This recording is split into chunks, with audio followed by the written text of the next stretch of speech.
Estamos todos entonces. Ok, entonces, alguien que me diga qué es lo que estudia la ontología.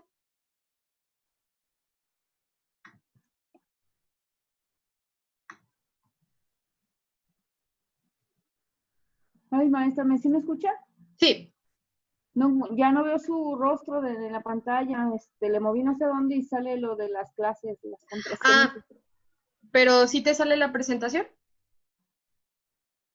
Sí, donde dice clase 17 de mayo, la hora y eso. Pero ahorita le moví no sé dónde y ya no veo su cara en la pantalla. Ok. Dame chance. ¿No te sale la presentación que estábamos viendo hace ratito? No. Ok. Déjame ver. Ahora sí, ya la minimicé, ya veo lo que ontología y veo su cara. Perfecto. Muy bien. Sí. Ok, entonces, alguien que me diga, digo, ya lo están viendo ahí en la pantalla, pero alguien que me diga con sus palabras qué es lo que entiende sobre ontología. No se me amontonen. Es el estudio, la ciencia que estudia la existencia y la naturaleza del ser. Sí, sí, hablamos únicamente del ser. Acuérdense que cuando hablamos del ser, hablamos de las personas, hablamos del hombre, de la mujer, ¿de acuerdo? No de cualquier ser, sino de nosotros. Estamos hablando del humano, de la persona, ¿de acuerdo? Ok, entonces, dime, Gabriel. Iba a decir, ¿puede ser el ser humano? Así. Sí, sí, hablamos ahorita del ser humano. No estamos hablando de los animales, no estamos hablando de nuestro perro, estamos hablando del ser humano. Entonces, cuando vemos aquí, por ejemplo, el ser, nos referimos al ser humano, a la persona, a nosotros. Maestra, es como ahorita lo que está pasando con esta pandemia. ¿Eso también se relaciona con esa palabra de ontología? Sí, a lo mejor yo creo que más de uno nos hemos preguntado ya aquí en nuestra casa, en el confinamiento, nuestra propia existencia, ¿no? ¿Por qué estamos viviendo esta realidad? ¿Cuál es la naturaleza de nuestra persona? Sí. Yo creo que muchos de nosotros en este confinamiento también nos hace reflexionar mucho sobre nuestra propia realidad y lo que somos frente a nosotros mismos y frente a las otras personas. Entonces, no es que nosotros seamos filósofos y que nosotros seamos ontólogos, no sé si se diga así, no lo somos, pero forma parte también de lo que nosotros como seres humanos finalmente nos cuestionamos de nuestra propia existencia. Les digo que yo creo que a más de uno les ha pasado que nos cuestionemos el hecho de que nosotros estemos aquí, en el mundo. Entonces, eso nos hace también reflexionar quiénes somos, por qué somos así, por qué estamos viviendo esta realidad y no otra. Y eso de alguna manera también nos hace actuar, ¿no? Porque si estamos en una realidad y reflexionamos nuestra propia realidad y esa realidad a lo mejor no nos gusta o no nos está conveniendo, no nos está atrayendo, entonces decimos, ¿por qué estoy aquí? Entonces, ¿qué es lo que voy a hacer? Que esa es la parte de la filosofía que a mí me gusta mucho, que si tú te pones a reflexionar tu propia realidad, es porque estás siendo consciente de lo que te rodea y de lo que estás viviendo. Entonces, de alguna manera, el hecho de que tú seas consciente te obliga, bueno, no te obliga, pero por lo menos sí te empuja un poquito a decir, oye, estás en esta realidad, no te gusta o no te favorece, no te satisface, entonces, ¿qué vas a hacer también para poder cambiar esa realidad? Entonces también por eso nos ayuda mucho la reflexión filosófica para preguntarnos nuestra propia existencia y preguntarnos la realidad que nosotros estamos viviendo. ¿De acuerdo? ¿Qué es la vida que estamos viviendo? ¿Estamos? Sí. Ok, entonces, vamos a continuar. Tenemos otra rama en la filosofía que a mí me gusta mucho y si a ustedes les gusta mucho el arte, pues finalmente tiene que ver con la percepción que los sentidos tienen a través de la belleza. Entonces, vámonos por partes. La estética, de acuerdo a su raíz, es que se percibe por los sentidos. Ustedes saben cuáles son los sentidos. Es la vista, es el tacto, es el gusto, es el... Dime. El olfato, el olfato también. Entonces, es lo que nosotros percibimos a través de los sentidos, ¿de acuerdo? Este epísteme, que es conocimiento, que se adquiere por los sentidos, esa es otra definición que podemos encontrar. Entonces, acuérdense que la estética tiene que ver con lo que nosotros percibimos de los sentidos, pero entonces la estética también es una ciencia, también es una disciplina. Entonces, ¿qué es lo que va a estudiar la estética? No la estética que tenemos a la vuelta de nuestra casa, esta estética, maestro. no esa estética, esta lo que hace es que estudia la belleza y los fundamentos filosóficos del arte. Seguramente ustedes han ido o han tenido la oportunidad de ir a algún museo, de ir a alguna exposición de pintura, de escultura, y ustedes al ver alguna pintura o al ver alguna escultura, al ver algún tipo de arte, lo que provoca es que primero nosotros lo percibimos a través de los sentidos, ¿no? De lo que vemos, lo podemos ver, a lo mejor lo podemos tocar, normalmente no nos dejan tocar, pero sí hay exposiciones donde podemos tocar el arte, lo podemos sentir, incluso a veces lo podemos hasta probar, ¿no? Entonces, es lo que va a estudiar la estética, es decir, que estudia la belleza, qué es lo bello, y cuáles son los fundamentos filosóficos de ese arte, ¿de acuerdo? Por eso les pongo aquí esta pintura muy famosa que sé que sí conocen, que es la Mona Lisa, y que es a través precisamente de este tipo de elementos, como lo es el arte, que nosotros lo podemos percibir a través de eso. Pero entonces, ¿qué es la belleza? Ahí es donde es un cuestionamiento, es una pregunta que se hace constantemente en la estética, porque seguramente han encontrado que han escuchado o han visto que entonces, ¿qué es lo bello, no? ¿Qué podemos decir que es lo bello? ¿Qué es lo que no es bello? Entonces, ese tipo de cuestionamientos es lo que se hace constantemente, o se pregunta constantemente la estética, ¿no? Entonces, ¿qué es la belleza? ¿Es lo que yo, Andrea, digo, o es lo que Tere dice, o es lo que Gabriel dice, o es lo que Eduardo dice? Porque entonces, ¿cómo es que percibimos de manera diferente? Porque entonces, para mí, si la Mona Lisa se me hace horrible, no me gusta, aunque es considerada una de las obras de arte más famosas y más vistas en el mundo y más visitadas en el mundo, a mí no me gusta, a mí no se me hace bella, pero entonces, ¿qué es la belleza para mí? Pero a lo mejor a Tere se le hace hermosa, le gusta, la ve, la siente a lo mejor, incluso a lo mejor hasta la dejan tocar la pintura de la Mona Lisa, que no creo que la vayan a dejar, pero entonces, ¿qué es para ella la belleza y qué es para mí lo bello, ¿no? O qué es para mí lo no bello, y de igual manera, ¿qué es lo no bello para Tere? Entonces, los cuestionamientos que se hace la estética, es precisamente qué es la belleza.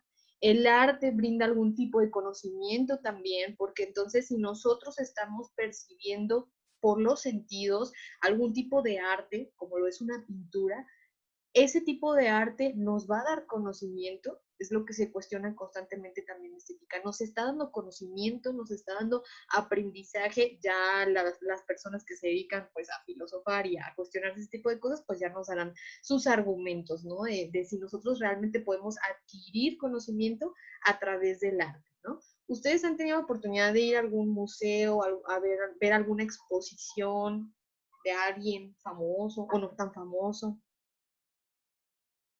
Es pregunta. Sí. Sí, sí. ¿Sí? Ok, cuando ustedes, no sé si ya tuvieron la experiencia de ir a algún museo, no sé si les ha pasado que se paran enfrente de una pintura o se paran enfrente de alguna escultura y que les provoque algo. O sea, primero lo percibimos, ¿no? Lo vemos, lo escuchamos, a lo mejor lo leemos, y eso nos provoca algo. ¿A ustedes les ha pasado que ven una pintura, una escultura que les provoque algo? Sí, ¿Sí? Sí. sí. Ok, entonces esa raíz también de esa percepción que nosotros tenemos, que es lo que se cuestiona en la estética. O sea, cómo eso que nosotros percibimos a través de esos sentidos, cómo eso nos puede generar algún tipo de conocimiento, ¿no? Y cómo ese conocimiento lo podemos aplicar en la realidad. A mí se me quedó muy grabada, no sé si ustedes son de Guadalajara, sí. Yo soy de León. Aquí dando el tip, digo ay, dejen ordenar mis ideas, ya. Yo soy de León y tuve la fortuna de ver una exposición no me acuerdo qué pintora era, creo que era Remedios Varo, no sé si ustedes la conozcan, creo que era Remedios Varo o Leonora Carrington, no me acuerdo, es una de las dos, y tuve la oportunidad de ver una de sus pinturas y de verdad es impresionante. A mí me gusta el arte, no soy muy experta, pero me gusta y a veces voy a exposiciones y lo disfruto. Pero tuve la oportunidad de ver una pintura que de verdad es impresionante. O sea, yo creo que es la primera vez que yo sentía y que podía percibir una pintura, una obra de arte a través de los sentidos y que me dejara algo. Entonces, eso que te deja es algo que también se cuestiona mucho la estética, ¿de acuerdo?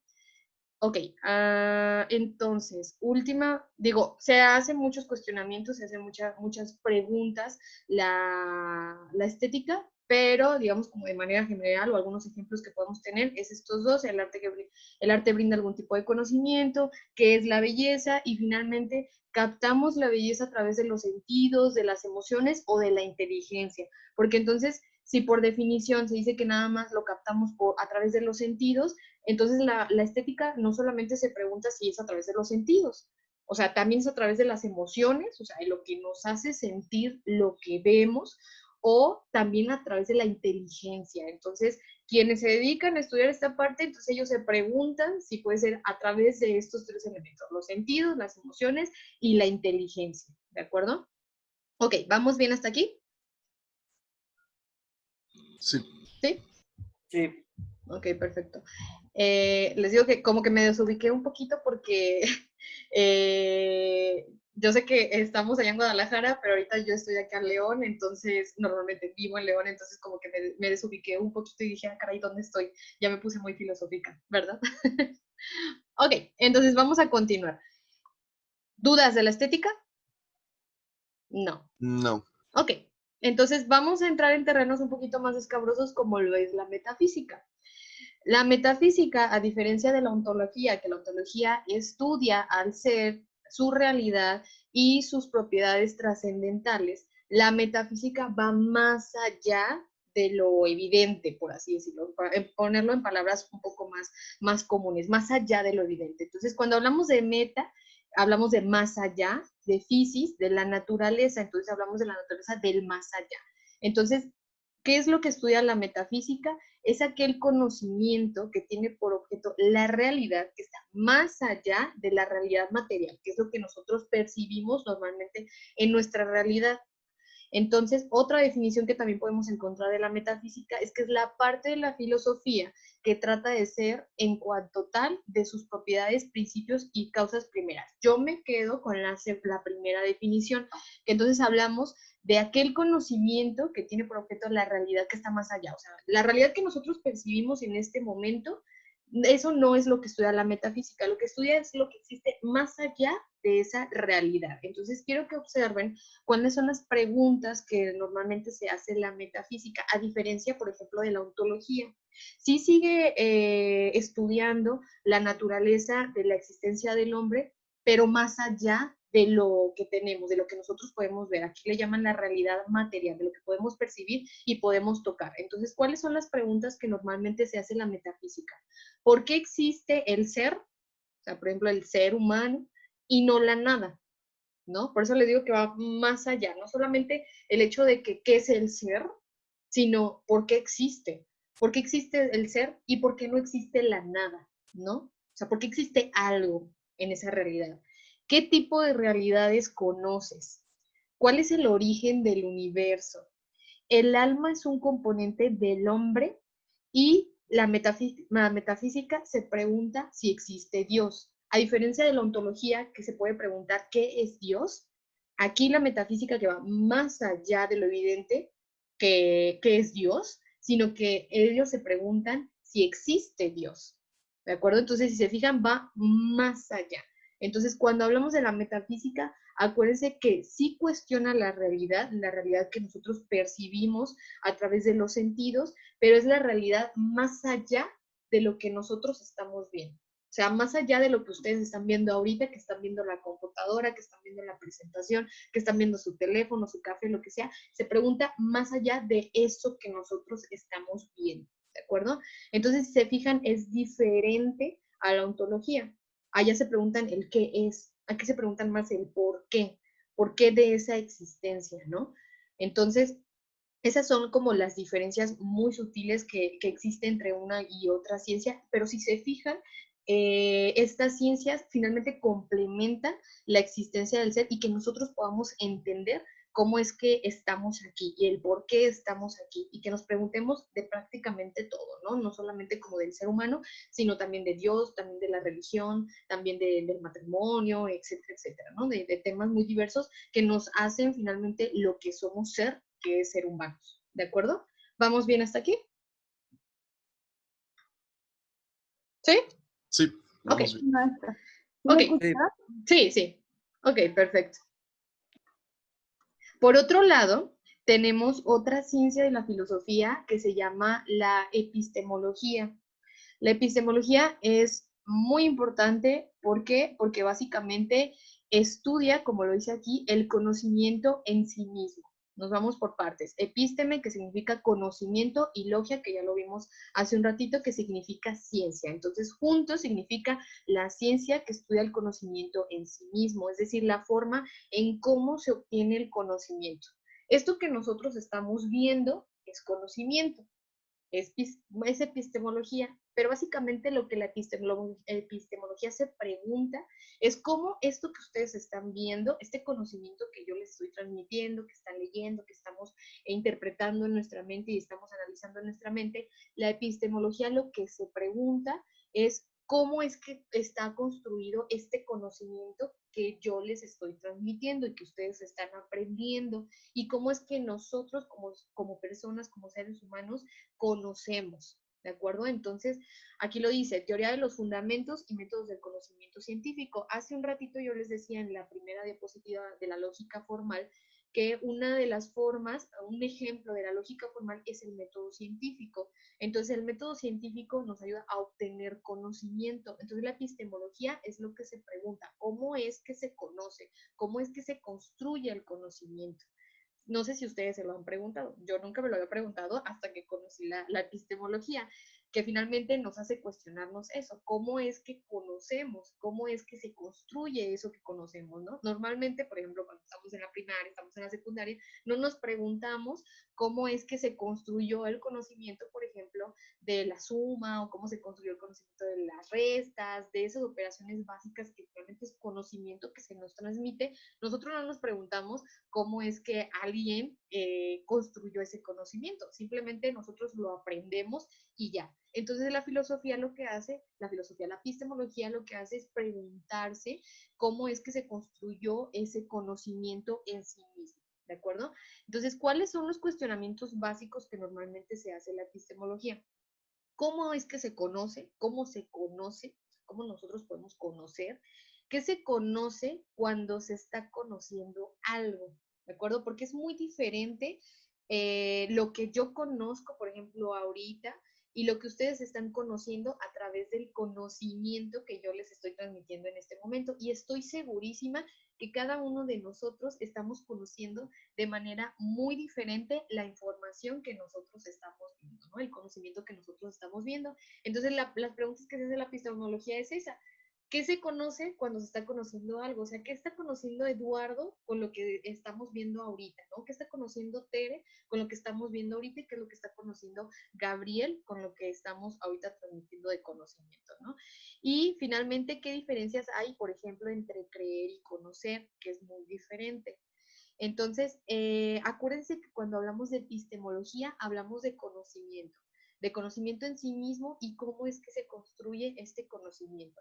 Normalmente la epistemología se trabaja mucho en las ciencias sociales. ¿Por qué? Porque las ciencias sociales generan investigación, y generar investigación, como les decía hace un ratito, es generar conocimiento nuevo.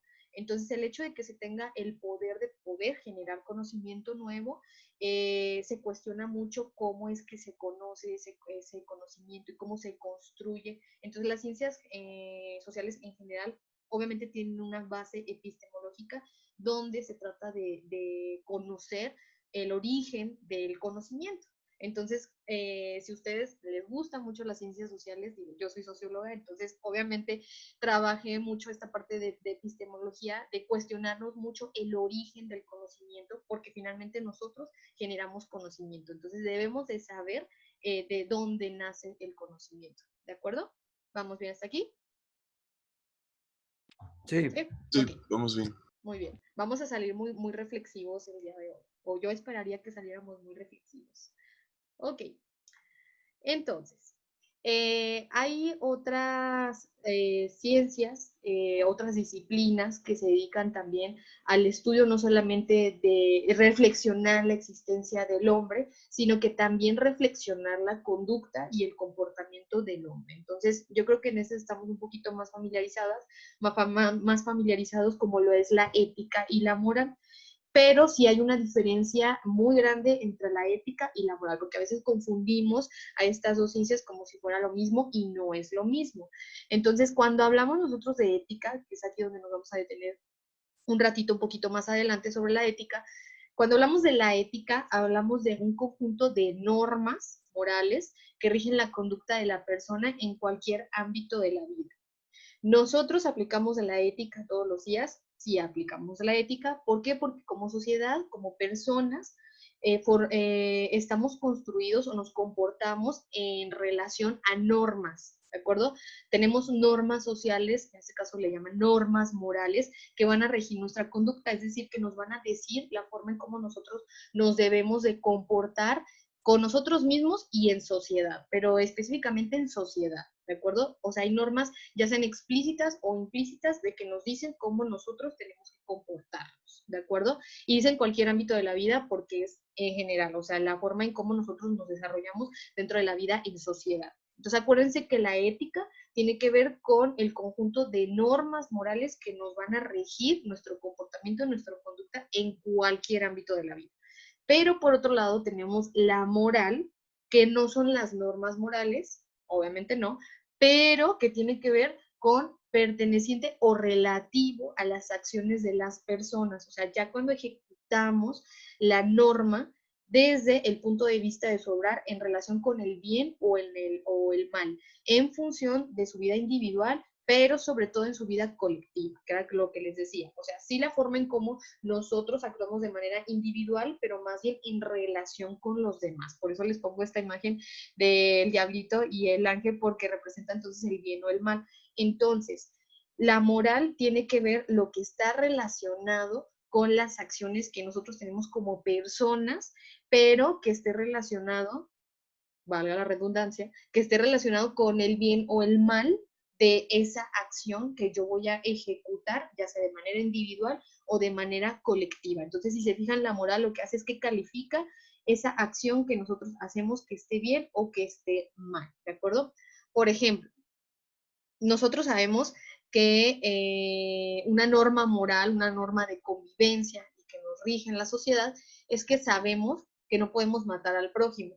¿Por qué? Porque le hacemos un daño, porque no está bien. Entonces, si alguien mata, tiene que ver con la moral, sí tiene que ver con la moral, porque es un actuar, es una acción de una persona que mató y que su obrar entonces está relacionado con el bien o el mal. En este caso está con el mal. ¿Por qué? Porque sabemos que una norma que nos rige como sociedad, que sabemos que no nos podemos hacer daño los unos a los otros, eso rige nuestra sociedad. Pero entonces una persona que actúa de esa manera y que actúa de manera mal, que mata a alguien, entonces no está regido por estas normas morales. Por eso no, luego dicen así como que no, normalmente se dice que no tenemos ética, no tiene moral esa persona, ¿no? ¿Por qué? Porque entonces está rigiéndose de manera incorrecta y eso no permite que la sociedad pueda fluir de manera más amena o de manera más armónica, ¿de acuerdo? Entonces, si se fijan, la ética son todas las normas que nos dicen cómo tenemos que actuar, pero entonces la moral ya es la acción en función o en relación a que esa acción esté bien o esté mal, ¿de acuerdo? Y acuérdense que siempre tiene que ver más, por eso dice sobre todo, con lo colectivo, con nosotros como individuos dentro de una sociedad. ¿De acuerdo? ¿Vamos bien? Sí. Sí. Excelente. Uy, ¿no se escucha? Ok. ¿Sí me escuchas, Tere? Sí, maestra. Ok, ¿Para mí? sí. Ok, entonces tenemos otra rama de la axiología. No olvidemos la ética, esa la vamos a ver después de receso, un poquito más a profundidad. Tenemos otra rama de la filosofía que se llama la axiología, que tiene que ver con todo lo relativo, tiene que ver con todo el estudio de los valores. Estoy segura que muchos de los valores ya los han escuchado, los conocen, los aplican en su vida. Entonces, básicamente, la axiología lo que hace es estudiar la naturaleza de esos valores o la esencia de los valores que finalmente nos rigen también como sociedad y que si se fijan va muy de la mano con la moral y con la ética que finalmente nos dice cómo es que tenemos que actuar. Entonces tenemos todo un conjunto de valores, digo, en esta imagen nada más nos sale 2, 3, 5 valores, hay muchísimos más, creo que como 50, 60 valores, incluso hay una lista de valores que nos rigen como sociedad. Entonces, básicamente la axiología estudia la naturaleza de los valores, ¿de acuerdo? La naturaleza de cada uno de los valores. Y aquí nos muestra la imagen algunos de los valores digamos, como más importantes, que todos son importantes, pero tenemos, por ejemplo, la igualdad, que finalmente nos permite tener una sociedad mucho más armónica, una sociedad mucho más llevadera, como lo es la igualdad, la honestidad, el respeto, la gratitud, responsabilidad social y ambiental. Entonces, cuando ustedes se encuentren con esta palabra de axiología que suena como muy acá, en realidad es el estudio relativo a la naturaleza o a la esencia de los valores. Se cuestiona este tipo de valores, cómo es que se comporta la gente a través de este tipo de valores, qué es la igualdad, qué es la honestidad, cómo podemos vivir a través de la igualdad, de la honestidad, de la gratitud, de los miles de valores que tenemos. ¿De acuerdo? Entonces, cuando vean la palabra axiología, tienen que ver con los valores, ¿de acuerdo? Que seguramente han escuchado mucho como que, ay, las nuevas generaciones ya no tienen valores. Seguramente han escuchado eso o incluso hasta han dicho eso. No me digan que no, ¿cierto o no es cierto? Sí. Cierto. Cierto, sí. Sí, ya no existen los valores, se han perdido los valores. Yo no, digo, aquí voy a abrir un poquito el debate. Yo no diría que se han perdido los valores, sino más bien van cambiando. Las generaciones van cambiando, entonces también debemos de entender que la sociedad va cambiando y obviamente las formas de vida, las formas de comportamiento van cambiando. No creo que los valores se hayan perdido, más bien creo que han cambiado la forma en cómo se manifiestan y cómo la gente se comporta a través de estos valores, ¿de acuerdo? Entonces, ahí yo abriría un poquito el debate en cuanto a esto, que no creo que se hayan perdido. Y no es que defienda a mi generación, porque yo creo que cada generación pues tiene ahí sus diferencias muy sutiles. No sé ustedes qué piensan.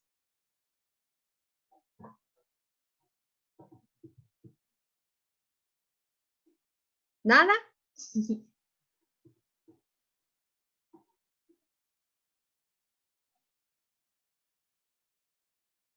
¿Nada? ¿O ya no me escucho? Sí se escucha. Ah, ok, yo dije, ya no me escucho, ya me salí o qué pasó. Ok.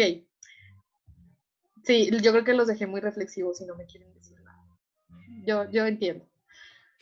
Esto es lo que provoca este tipo de ciencia.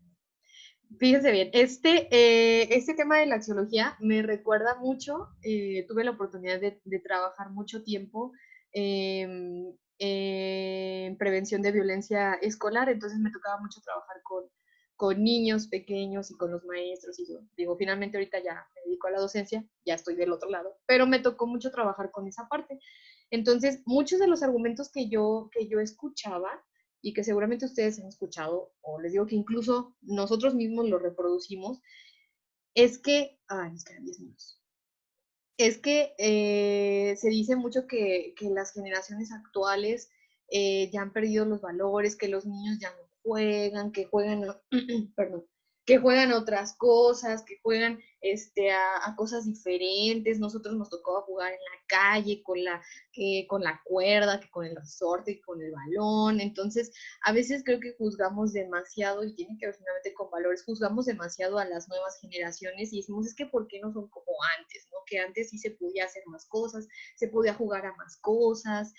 Entonces, yo siempre me quedaba reflexionando y decía, bueno, es que es real que sí, los niños de ahorita ya no jueguen obviamente a las cosas que a nosotros nos tocaron jugar, como que podamos salir a la calle, o que podamos disfrutar de una cuerda, o que podamos disfrutar de la lotería, de lo que sea, de estos juegos típicos. Sí, es real que ellos ya a lo mejor ya no juegan ese tipo o ya no tienen ese tipo de actividades, pero lo que sí hay que entender y que forma parte de las humanidades y forma parte de las ciencias sociales, hay que entender que las sociedades van cambiando y nos toca vivir cosas completamente diferentes. Entonces, a nosotros nos tocaba vivir a lo mejor un país donde a lo mejor los índices de delincuencia no eran tan grandes y podíamos salir a la calle a disfrutar de un partido de fútbol o disfrutar de nuestros amigos o de nuestros vecinos y no pasaba nada. Pero ahorita a ellos les tocó vivir tiempos completamente diferentes a los que a nosotros nos ha tocado vivir y obviamente les toca vivir cosas diferentes como los juegos a los que tienen acceso. A nosotros no nos tocó esta tecnología, por ejemplo, a ellos sí les tocó y eso no significa que sea malo o bueno, sino que a ellos pues les tocó tener la fortuna, o lo contrario, de tener este acercamiento con la naturaleza. Entonces hay que entender mucho también que la sociedad y el hombre y la mujer va cambiando y hay que entender también que las generaciones pues les toca vivir cosas completamente diferentes y no se trata como de juzgar a las nuevas generaciones, sino más bien entender que ellos van cambiando porque les está tocando vivir una sociedad completamente diferente a la de nosotros. Entonces obviamente los valores no es que se vayan perdiendo, sino que van cambiando junto con la sociedad. Entonces, ¿a qué iba todo esto? A la axiología. Sí, ¿verdad? Van a decir, maestra, ya se fue por la tangente. Ok, ¿vamos bien hasta aquí? Sí, maestra, sí me escucha, ¿verdad? Sí. Sí. Sí. Entonces, cuando volvamos a decir que ya se perdieron los valores, no se han perdido los valores, está cambiando la sociedad, entonces cambian los valores y cambian la manera en cómo los percibimos y cómo los actuamos, ¿de acuerdo? Entonces, de antropología. Ok, entonces, finalmente terminamos con la antropología, que yo les decía que aquí, yo lo pondría más en ciencias sociales, pero dependiendo mucho de la fuente que también se utilizó. Pero bueno, la antropología, a diferencia de las otras ramas de la filosofía, lo que estudia es la realidad humana, pero estudia la realidad humana a través de diferentes aspectos, no solamente como de manera general, sino que estudia aspectos biológicos, culturales y sociales del ser humano. Es decir, estas tres características biológicos, culturales y sociales es lo que estudia básicamente la antropología. Y uno de los cuestionamientos más grandes que no, yo creo que nunca van a alcanzar una respuesta y que se hace todo el tiempo la antropología es, por ejemplo, qué es la cultura. Entonces, no solamente estudia como cuál es la realidad del ser humano en comunidad, eso es importante, en comunidad o en individual también puede ser, pero ellos se cuestionan cómo es que se forma o cómo es que se construye la realidad a través de aspectos biológicos. Por eso les pongo esta imagen, que cómo es, por ejemplo, las tradiciones de alguna comunidad, cuáles son las tradiciones de alguna comunidad, cuáles son las costumbres de alguna comunidad, que tienen que ver con lo cultural, sí, que tiene que ver con lo social, sí, que tiene que ver con lo biológico también, la forma en cómo se ha evolucionado, cómo se ha ido desarrollando el hombre. Entonces les decía que uno de los principales cuestionamientos que se hace en la antropología es qué es la cultura. Nosotros podemos hablar ahorita de qué es la cultura, pero no vamos a llegar a una definición porque entonces la cultura, luego dicen que es todo y nada, ¿no? La cultura tiene que ver con las tradiciones, tiene que ver con las costumbres, tiene que ver con las formas de vida, tiene que ver con lo que comemos, con lo que no comemos, con la forma en cómo nos vestimos, cómo actuamos, qué es lo que decimos, qué es lo que no decimos. Pero entonces, este tipo de cuestionamientos es los que se hace la antropología, ¿no? Estudia la realidad humana, sí, pero a través de estos tres elementos, biológicos, culturales y sociales, ¿de acuerdo? Ok, entonces, hasta aquí. ¿Alguna duda con respecto a las ramas de la filosofía? No. ¿No? No, maestra. Ok, entonces, vamos a ponernos ahorita un poquito más políticos. Digo, no voy a abrir el debate a hablar de política en sí y hablar de la situación política en México, pero vamos a hablar entonces de democracia, que tiene que ver con sistemas políticos y tiene que ver con estas cuestiones de legalidad, legitimidad, etcétera, etcétera. ¿De acuerdo? Entonces, no les digo que nos olvidemos de la filosofía, no, también tiene que ver con filosofía la democracia, pero entonces vamos a pasar a un tema un poquito más diferente, ¿de acuerdo? Hasta aquí entonces vamos bien. Sí. Sí. Ok, entonces vamos a hablar de democracia. Ok, cuando hablamos de democracia, hablamos que es una forma de gobierno, es decir, una forma en cómo se organiza el gobierno, cómo se organiza el Estado, en la que el poder político es ejercido por los ciudadanos, ¿de acuerdo? Anteriormente, por ejemplo, en países europeos no existía, por ejemplo, la democracia, el poder era regido por el rey, por ejemplo, por los nobles, por el clero, por la iglesia. Entonces, cuando empezó a existir estas revoluciones, que lo vamos a ver en ciencias sociales, como fue, por ejemplo, la Revolución Francesa, que es que se buscaba precisamente que el poder no fuera solamente en manos de una sola persona, como lo era el rey, sino que el poder se distribuyera y que el poder también fuera ejercido por el pueblo. Entonces, cuando hablamos de la democracia, que se supone que es la forma de gobierno que nosotros tenemos en México, digo se supone porque pues sí la tenemos, no nos vamos a meter en esos temas, pero es una forma de gobierno en la que el poder político es ejercido por las personas, es ejercido por el pueblo. Es decir, que nosotros tenemos la facultad y tenemos el derecho de poder elegir a nuestros gobernantes, ¿de acuerdo? Entonces, eso es la democracia. Acuérdense que es una forma de gobierno donde el poder recae en los ciudadanos porque nosotros decidimos quién puede ser nuestro presidente, quién puede ser la persona que va a representarnos, ¿de acuerdo? Y que esa persona es quien va a administrar precisamente el poder. Entonces tenemos que existe algunas de las características de la democracia es la participación democrática. ¿Esto qué quiere decir? Que si entonces es una forma de gobierno donde el poder es ejercido por el pueblo, es ejercido por los ciudadanos, entonces debe existir una participación democrática. O sea, si nosotros como ciudadanos no participamos, por ejemplo, en las elecciones, que es casi siempre el primer domingo de julio, ¿verdad? Sí. No participamos, por ejemplo, en las elecciones, entonces no podemos hablar de una democracia, porque entonces, ¿quién es quien está eligiendo a nuestros representantes? Entonces, necesita haber sí o sí una participación democrática y esa participación la ejercemos nosotros como ciudadanos. Entonces, a nosotros tener una participación democrática, por lo tanto, nosotros podemos elegir a nuestros gobernantes y eso solamente se va a hacer a través de una sola vía que se le llama elecciones. Por eso esta imagen como de todo este conjunto de personas que están como muy felizmente, imaginemos que están votando. Entonces, por eso es que cuando hay elecciones, se hace mucho hincapié y se hace mucha propaganda de que nosotros como ciudadanos tenemos la obligación, así como tenemos derechos, tenemos la obligación de nosotros ejercer nuestra participación democrática porque finalmente nosotros tenemos ese derecho a poder elegir a nuestros gobernantes y solamente es a través de esta vía, de las elecciones. Entonces se hace mucho hincapié de que nosotros vayamos a votar. Así que si ustedes no lo hacen, hay que hacerlo. Yo sé que tienen más de 18 años, entonces hay que hacerlo porque es nuestra obligación y es así como nosotros podemos ejercer precisamente esta forma de gobierno que se le llama democracia, porque tenemos el poder político de poder elegir a nuestros gobernantes, ¿de acuerdo? Entonces, es por eso que en tiempos de campaña siempre el INE trata mucho como de tratar de convencer a la gente de que sí lo haga y de que sí tome el poder de elegir a su gobernante, ¿de acuerdo? Porque si no, después ya no sabemos ni quién lo puso y por qué está ahí, y ya después ya no sabemos ni cómo reclamar, ¿verdad? Cuando ya llega la persona que no queremos que llegue. Pero bueno, entonces cuando hablamos de la democracia, hablamos de una forma de gobierno, ¿de acuerdo? Donde el poder político es ejercido por el pueblo o por los ciudadanos.